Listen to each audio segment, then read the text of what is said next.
கணவன் மனைவி வசியம் செய்வது எப்படி, நம்மளுக்கு மனசுக்கு பிடிச்சவங்கள வசியம் செய்வது எப்படி. நம்ம கிட்ட நல்லா பேசுவாங்க, பழகுவாங்க, நல்லா ஃப்ரெண்ட்ஸா இருப்பாங்க, நல்லா நெருக்கமா இருப்பாங்க, உயிரை கொடுக்குற அளவுக்கு பழக்கம் இருக்கும். அப்படியே திடீர்னு ஒரு நாளைக்கு கஷ்டம் சண்டை வந்து ஏதாச்சும் வந்து பிரிஞ்சு போயிடுவாங்க ஃப்ரெண்ட்ஸுங்க. அது போல வந்து நம்ம மறுபடியும் அந்த பாசம் இருக்கணும், நம்ம கூட பழகணும்னு இருக்குந்தா நான் சொல்ற மாரி இதை செஞ்சீங்கன்னா அவங்க பழகுவாங்க.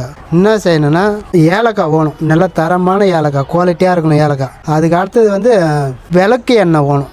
அந்த எண்ணெய் வந்து கண்ணாடி பாட்டில் இவ்வளோ சைஸு பார்த்து வாங்கிக்கிங்க. அது மூடி போட்டு மூடுற மாரி நல்லா இவ்வளோ வயராக இருக்கணும் பாட்டில்.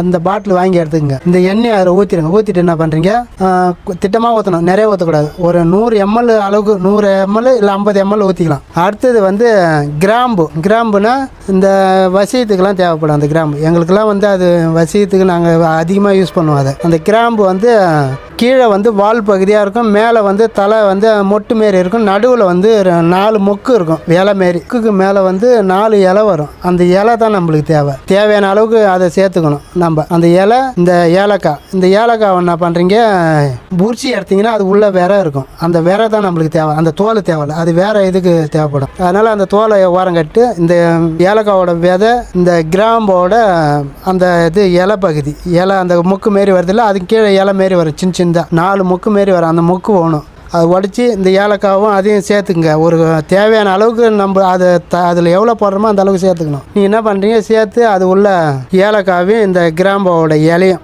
அதில் போட்டுட்டு நீங்கள் யாருக்கு செய்கிறீங்க, நீங்கள் கணவனுக்கு செய்கிறீங்களா, கணவனோட பேரை வந்து சொல்லணும். எப்படி சொல்லணும்னா, ஆனால் இது வந்து தவறான விஷயத்துக்கு பயன்படுத்தினா பிரச்சனையில் கொண்டு போய் விட்டுரும். நல்ல விஷயத்துக்கு தான் இதை பயன்படுத்தணும். இல்லைன்னா நீங்கள் யார் மேலே பிரியமாக இருக்கிறீங்களோ அவங்க மேலே இது பண்ணணும். நீங்கள் தேவையில்லாததெல்லாம் யூஸ் பண்ணீங்கன்னா இது உங்கள் குடும்பத்தில் கஷ்டத்தை கொடுக்கும், தேவையில்லாத சிக்கல்லாம் ஏற்றாந்து விட்டுரும். நீங்கள் நல்லதுக்கு யூஸ் பண்ணுறீங்கன்னா இதை செஞ்சுக்கலாம். இந்த மோதிர விரல் இருக்குது பாருங்கள், இந்த மோதிர விரலை வந்து அந்த பாட்டிலில் விட்டுக்கணும். விரலை விட்டுக்கின்னு 108 தடவை அவர் பேரை சொல்லணும். எடுத்து வச்சிருங்க. 10 நாளைக்கு தொடர்ந்து அது போல் உரு கொடுக்கணும். அதுக்கு உரு கொடுத்து முடிஞ்சவொடனே சொல்லணும். பாட்டில் உள்ள விரலை விட்டுக்கின்னு 108 தடவை ஒரு நாளைக்கு அந்த பேரை சொல்லணும். திரும்ப திரும்ப திரும்ப எப்போ செய்கிறீங்களா, காலையில் செஞ்சாலும் சாயந்தரம் செஞ்சாலும் 10 தடவை சொல்லணும். 10 நாளைக்கு தொடர்ந்து சொல்லி முடிச்சதுக்கப்புறம் எடுத்து அது ஒரு மூடி போட்டு வச்சுக்கோங்க. இதை தொட்டு மோதிர விரலை அந்த எண்ணெயை தொட்டு நெத்தியில் வச்சுக்கலாம். இதுக்கு பேர் என்னன்னா வசிய தைலம். இது பேர். அந்த எண்ணெயில் கையை விட்டு லைட்டாக இது நெத்தியில் வச்சுன்னா நீ மட்டும் அவர்கிட்ட போய் பேசலாம். இல்லை அவர் நல்லா உங்ககிட்ட நெருக்கி பேசுகிறான உங்க கணவர், அவர் லைட்டாக தொட்டு அவர் தலையிலையும் தடவி விடலாம். தடவி விட்டிங்கன்னா உங்களுக்கு வந்து பாசம் அதிகமாக இருக்கும் அவர் மேலே. நீங்களும் அது போல் மாற்றி செய்கிற மாதிரி இருந்தாலும் செய்யலாம்.